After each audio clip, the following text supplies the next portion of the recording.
Hi guys, আমি যে জায়গায় দাঁড়িয়ে আছি এটি দক্ষিণখান চেয়ারম্যান বাড়ির সামনে। এই রাস্তাটি দেখুন, এই রাস্তাটি বৃষ্টি নেই, তবু এই রাস্তাটির অবস্থা কতটাই বেহাল অবস্থা। মনে হচ্ছে যেরকম ঢেউ খেলে অটো রিক্সাগুলো আছে। আসলে এই রাস্তাটার অবস্থা এতটাই খারাপ যে দ্রুত সময়ে পুনর্নির্মাণ না করলে জনদুর্ভোগ আরও বেড়ে যাবে। দেখুন, বৃষ্টি নেই, তারপরে রাস্তার ভাঙার অবস্থা কীরকম। আশা করি প্রিয় ভিউয়ার বুঝতে পারছেন যে এই রাস্তাটির অবস্থা কতটা বেহাল অবস্থা, একদম ভেঙে গেছে।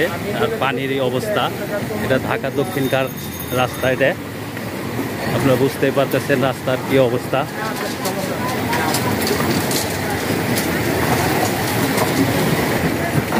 প্রিয় ভিউয়ার দেখতে পাচ্ছেন দক্ষিণখান চেয়ারম্যান বাড়ির সামনের এই রাস্তার বেহাল অবস্থা।